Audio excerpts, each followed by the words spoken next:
What's good, everybody? Time for another story. This is another Navy story.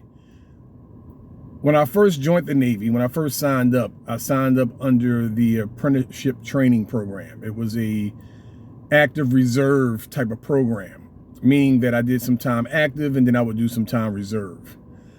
But I had no designation, so I did a little bit of everything when I was in there. I drove the ship. I worked on the bridge, which consists of driving the ship, controlling the speed of the ship, lookout watches, messenger of the watch, all that little stuff. I did all those type of things, as well as odd jobs on the ship. You know, mostly jobs nobody else wanted to do. So I painted the sides of the ship. Some of us worked in the galley. Some of us worked, cleaning the stacks out, a lot of dirty work, greasing, ungreasing, things like that. But eventually I ended up doing what they call striking out. And, well, actually I didn't strike out.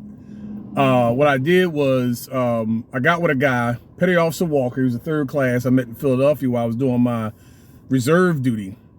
And I went back active like a couple months after that. And he asked me what I wanted to do. And at the time I wanted to be a signalman.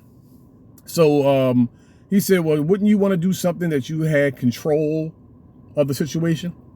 I said, what do you mean? He said, well, who controls your pay? And I'm like, well, the Navy controls my pay. He said, no, we said, basically your payroll guy does. He said, wouldn't you want to be that guy?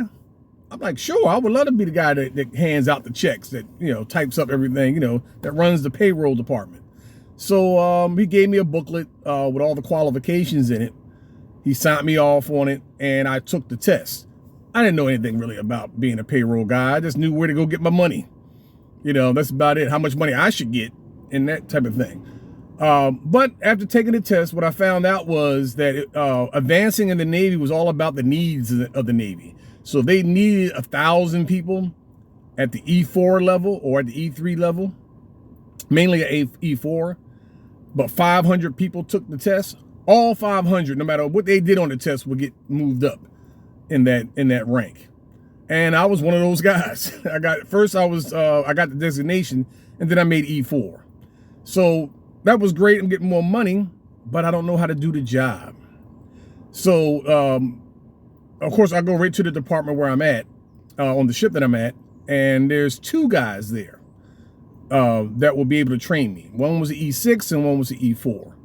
So apparently the E4 guy was going to be my immediate trainer, but he ended up getting moved to another ship. Stay tuned for part 2.